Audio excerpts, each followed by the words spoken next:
Yo everyone, what's going on? Couriway here, and welcome back to another episode of our hardcore Minecraft survival series. In this episode, we are going to start the foundation of a couple of things that I really want to get set up in this world, namely an iron golem farm and a villager trading area, which I'm really excited about. And to start off with doing that, we're going to have to clear out some area around here, and I think the best place to expand is going to be somewhere in this area. I really like the flat terrain that we still have down here. There's not a lot of powdered snow that I'd have to clear out, which is really nice, and it's also still very close to these mountains, which I enjoy. So I think whenever we do build more houses slash residentially, I think that'll be more this way, and then over here will be more of the project side stuff, because I do really want to have a bunch of cool stuff that we're going to start off with in this episode. But to do that, we're going to need a little bit of area. But before we even get started with clearing the area, I want to talk a little bit about our house, because last episode we did the interior and I got a bunch of awesome comments about some suggestions we could do, and I implemented three main things. The first is I changed the outside to moss blocks, which I think looks really nice, and I also added some other things, namely some sweet berry bushes that are actually just starting to grow now on the outside instead of the leaves, which I think look really nice and add a nice pop of color, as well as kind of fitting the theme of the area, which I think looks really good. So you can see that kind of on all the sides around here. Then if we go inside here, someone suggested that I use a dead bush instead of the bamboo in the pot, and I think that looks absolutely awesome. I really like the kind of colors that this adds, and I like the earthy kind of feel. Some people suggested I could leave the bamboo and change this to a moss leaf or a azalea leaf. That way the color doesn't change, which I also think will look really cool in other houses, but for this one specifically, I think this really looks nice. And then the last thing we changed, as you can see, are the beds up here. I changed this from white to gray. I think it matches kind of everything around here, since there are a lot of different contrasting colors going on. I saw a lot of people give different suggestions, you know, red, cyan to match the carpet, purple because of me, obviously, but I think I went with the gray here, which I saw some people suggest as well, just to keep the tones kind of muted, and I think it looks really nice. So as the sun sets here, as I said, the first thing I'm going to get up to is clearing a bit of area over here, which will also get a nice bit of spruce wood, which will be good because we do need to build some stuff later on in the episode. And then after that's cleared up, I'll come back to you all with the next objective that I think is going to be really exciting, and I think a lot of you are going to look forward to. So now that it's morning, let me get started on clearing out these trees. Something I totally forgot about while I'm clearing out the trees, we have a dog. We should probably bring it inside. I don't know exactly where we're going to put the dog for now, but hey, come in here, buddy. You still don't have a name. I guess for now you can kind of just sit here. Can I get you on the couch? That would be nice. Maybe you'd feel comfortable on the couch. Can I do this? Boom. Yeah, look at that. There we go. That'll work for now. So let me just do this to get our table back and remove the log. There we go. Carpet. Look at you having a cup of coffee. Perfect. So I was just minding my own business, cutting down the trees, and this just happened, which is not super ideal. I actually want two of these, so I need to kind of make this work somehow. I need boats. I need the three guys that are not captains. That's actually perfect. One in there. I really don't want to kill the captain. Oh, that works. Perfect. Nice. That's actually perfect. You in a boat? Get in. Get in. Oh my god, I'm gonna take too much damage here. This is annoying. Boat. Okay, nice. And I got three in boats. Okay, perfect. This is actually ideal. I have a banner, which is cool. I guess I'll put the banner like here for now. The reason I want these guys is for an iron farm that I haven't actually mentioned yet, but I do want to do, and it involves pillagers. So I actually might AFK and take a quick little break and have them shoot me in the boat until they run out of arrows. They can't shoot me in a boat, and then their crossbow breaks, which is what I would need for three of them. So I'm going to try and do that. I can't name tag them, I'm realizing. Well, I can just keep them in the boats afterwards. So it's actually fine. We're just going to have three random dudes here. I know it kind of looks like a mess right now. I also look like a mess right now. But I think it's going to be worth it when we clear out all this space. Obviously, eventually we'll get some paths and some custom trees that I do want to plan out at some point. But for right now, this is actually going to be really good. So I'm going to actually just AFK and cross out something that I wasn't expecting to do until much later in the video. Okay, so this guy in here is officially pacified. He has no bow. He can't really do anything. He's just kind of hanging out. I could do these other two as well, but I think I'm gonna wait because I'd rather overlap that with other stuff I'm gonna do here with like other farms and stuff. So for the meantime, I'm just going to leave these two here, which might be kind of annoying when I'm trying to get my whole self sorted here. But I've also made a good bit of progress on clearing out this area with trees. I think I'm going to build whatever I'm going to build next, like right here. I know it's not that far away from this house, but I think this is just like a really nice flat kind of spot. So I think it works out well. And it'll have a really nice back view window. And then I'm also realizing as well, one last thing.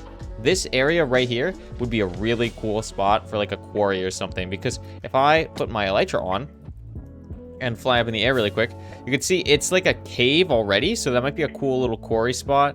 And as you can see, we cleared out a bunch of area. This was all just powdered snow that I let water fall down. So we're making progress. We're making a good bit of progress. I'm going to probably get a bit more trees cut down that way and this way, and then we'll be able to move on with what we want to do next. So this area for the moment is a lot flatter and quite honestly, a lot uglier. There is just a bunch of stuff everywhere, dirt, snow patches, these hobbit holes for these dudes with crossbows who I will deal with eventually once I have villagers over here. But we need to now get the villagers over here. And to do that, we're going to do it through the nether. And to do it through the nether, we're going to need a lot of blocks, especially with where our nether portal is. It is very, very scary with the soul sand fortress that we saw in the last episode. So I'm going to need a lot of blocks to make sure that the villagers can get there safely.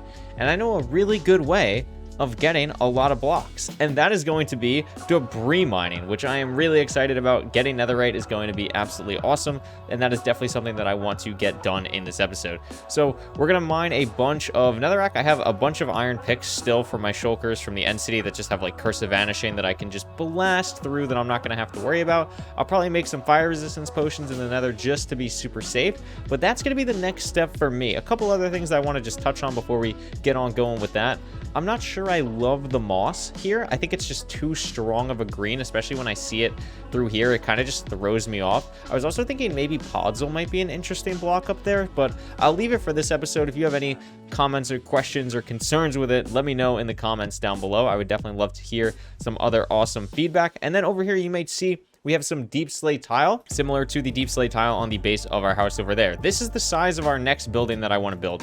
And at the time of recording this right now, this building doesn't have a roof in the creative world that I build on. So we're gonna have to figure that out at some point. We're not building this entire building today. Don't even think that we are. But I'm realizing now too, right before I started recording this little segment, the villager breeder itself might actually fit entirely in this space. It's a pretty big space. And if it does do that, I'm just gonna make this house the villager breeder house, because I didn't really know what it was going to be. I was going to kind of make it the trading hall, but I guess it's like a little bit too small for that. And I also like the idea of villagers kind of being in like their own homes kind of with the trading. I think that would be cool. So maybe this is just to fit the breeder, which I think would be really cool. So I think that's kind of the idea that I'm going to run with. I have to double check that the breeder actually fits in here, because again, this is a big building, but the breeder is also going to be big. So that's what's going through my brain, but we're going to leave our base for now. We're going to go in the nether. I'm going to grab some magma cubes to get some fire res, and we are going to get cooking on getting ourselves some netherite.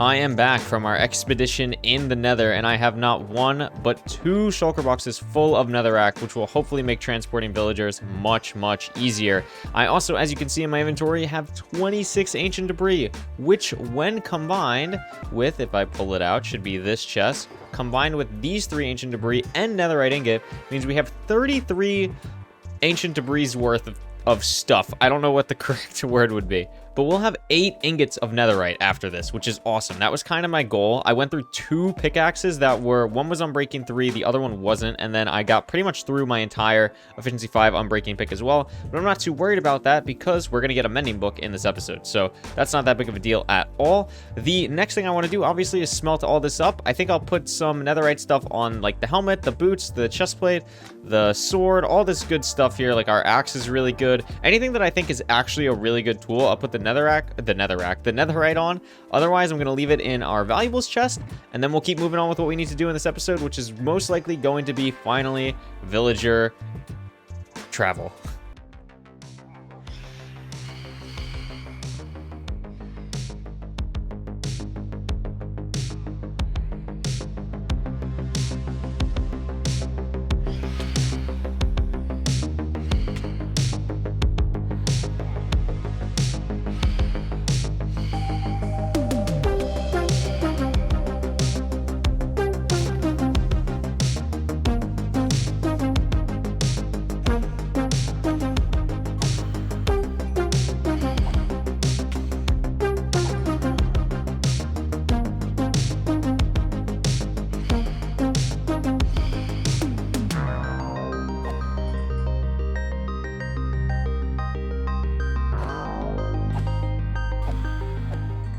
Was not expecting to kill phantoms there, but that actually works out really nicely for me because now I can repair my elytra and also just have phantom membranes, which I think is a pretty nice thing to have just in general. But we can sleep away the night.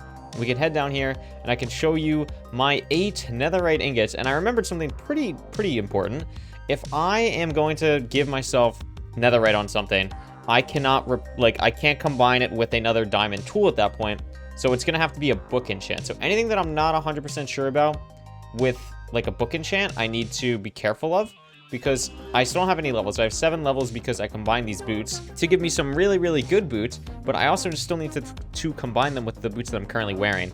So I can't put netherite on that. The only piece of armor I'm really going to put netherite on, I think, is my chest plate because this has aqua affinity and this has respiration. So I'd like to combine both of these at some point. I probably just combine these two. Actually, I don't know if I can do this at level 7. If I can, I'm going to put a... If I can, I'm going to do it. No, it's 16 levels. That's unfortunate. So I think, honestly, like, the only things that are going to get mending are my chest plate and this pickaxe for now. Because eventually I want the axe to be efficiency 5. I don't know if I'm going to do that with a book or not. The shovel isn't good enough because it doesn't have efficiency, and I might do that with a diamond shovel. The sword is obviously good, but not... I'm definitely going to add more enchants to that. So I think for right now, the only things we're going to do is this pickaxe, which is a really nice... Oh my god, it adds so much durability. That's actually really cool.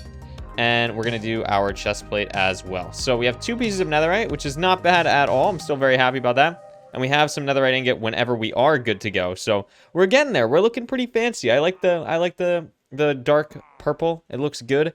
And I think the next thing I need to do, like I was mentioning, is getting these villagers. We have a village over that way, so I think I'm going to build a nether portal here, which I can...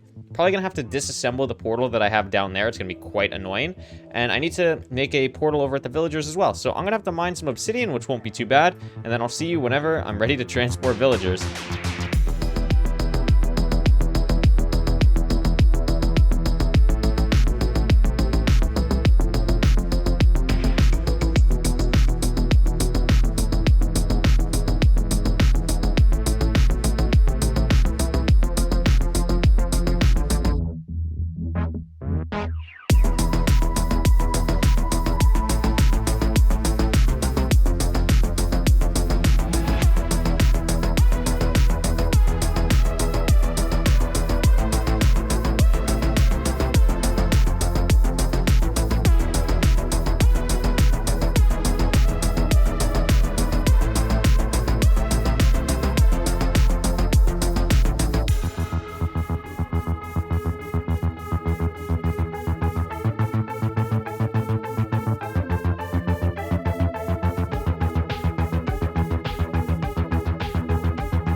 Alrighty, this fellow right here, you are going to be our first test subject.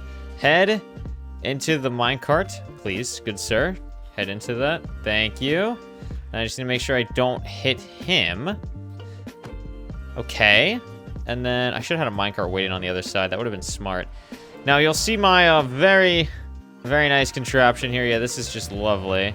I need you to get out of the portal. I don't know how I'm actually going to do that. I could break it, I guess, and replace it. That's probably the easiest way to do this.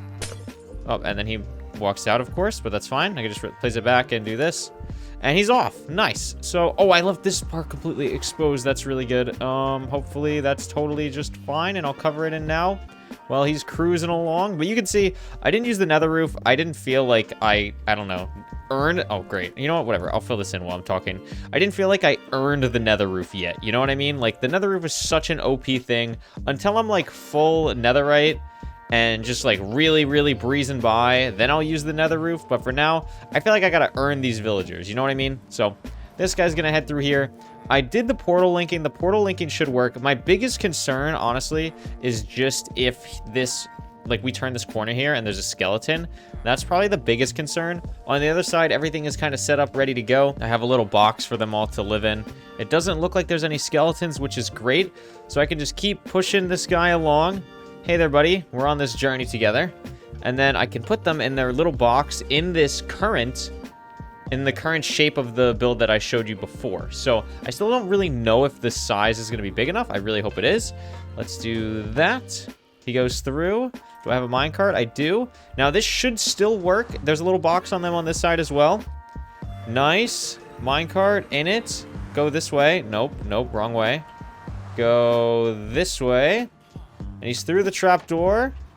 And he's going this way. Beautiful. Go, go, go. And you can see this is our little box that I've set up for them to sit in for the time being. Now, I only need, I believe, 3.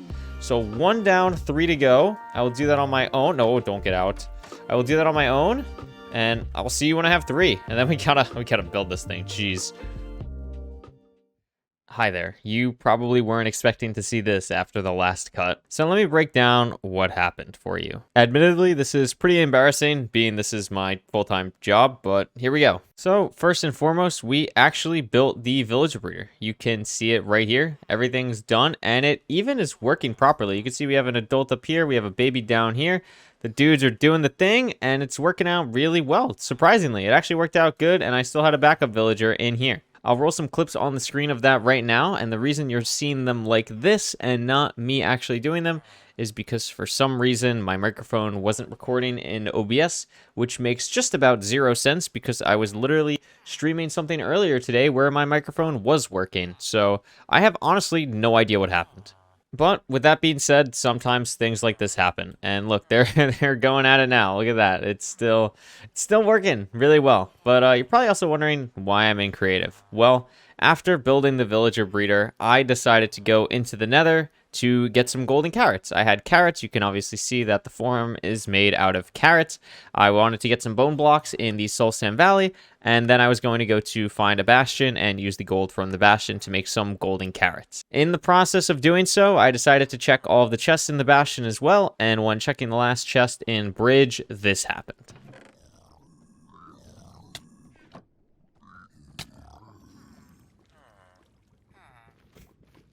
Obviously, there's no reaction because my microphone isn't working, but I was just kind of shocked, and all I said out loud was just, oh, okay. It really threw me off guard, and I really didn't expect to die, I'm not gonna lie. But if I'm being honest, I'm kind of relieved that I did. This series has been, honestly, really fun to record, but as much as it's been fun, it has also been doubly as stressful for me. Hardcore Minecraft, I enjoy playing it, but I really just don't like the stress of recording it and having to constantly be on top of it. Which is kind of odd for me because I'm a type of person that loves to be on top of things and hate procrastinating anything. So if I'm procrastinating something, it's definitely not a good sign. And I was starting to get really worried about the progress that I was making per episode and if it was enough compared to what other hardcore YouTubers and streamers do, because this isn't really my cup of tea. I'm not skilled in this as much as other people are, and I was getting really self-conscious about what I was actually doing and if it was really even close to enough. But I didn't expect to have this conversation today. I didn't expect to die either. I was expecting this to be a problem for episode 4 because I kind of already figured out what I was doing in this episode, and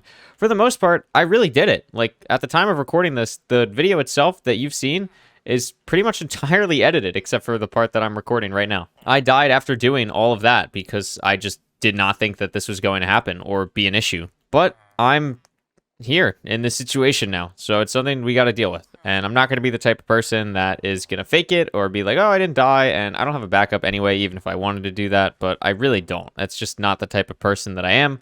I'm not this cheater person. I'm a speedrunner. I don't like cheaters. So now we're here, and you're probably wondering what's next. Well, I'm going to be honest, I don't really know. I don't plan on doing hardcore again. It was a really unique experience that I'm happy that I got to do, especially for the younger me that was playing survival and doing SMPs with friends and never even dreaming of having something similar to what I did 5, 6, 7 years ago be watched by thousands of people. It's pretty insane. So regardless of all of this and me being stressed out about everything, I do truly appreciate the support you gave me in this series because it was something that I had really only dreamed of since I was like 14, which is crazy to think about. So thank you truly for making a very long-term dream of mine actually true. Because if this was something that I still really wanted to do, and if I enjoyed this more than speedrunning at this point, I could probably do this and make it work. And that's thanks to your amazing support and believing in me in these 3 episodes, really. But I am kind of just focused on other things at the moment. My main focus has been on the 100 hardcore speedruns in a row challenge that I've been live streaming on my Twitch. And I'm not saying this is like a plug or promotion or anything, but that's what I'm focused on right now. I'm really motivated to beat that challenge. I think it's possible, even though it's incredibly hard. This is going to be a spoiler for anyone who is watching only YouTube. So if you don't want to be spoiled, honestly, probably just mute the rest of the video. But thank you for watching. But I got very far in the challenge. I'm going to say it now, so the last chance. I got to run 69 and then died on run 70 in the Stronghold, which is well over halfway there, over 2/3 of the way there. So I know this challenge is possible at this point, and I think if I actually am able to achieve it, it'll be something pretty incredible, and I hope to actually do that. And that's what I want to put my focus on, and that's what I want to do, because I think if I'm able to pull something off like that, similar to 1,000 runs, that's just something that is so insanely challenging and such a crazy achievement that I'd be much happier with that than anything I'm really going to do in this world, even if I didn't die. But that's been kind of my entire thought process here. So with that being said, I do, again, truly hope that you enjoyed this series, and thank you again for watching it. For me, I'm just going to focus on speedrunning stuff, I guess, and I'm glad I tried this out. I really am, even if it didn't work out the way that I thought. For me personally, I'm glad that some people got some enjoyment out of it. So thank you so much. Who knows what's next, but I definitely got some things planned up my sleeve after I complete 100 speedruns in a row. But that's for another day. I gotta focus on one goal at a time here. So thank you for watching. I'll see you next time. Peace out, everyone.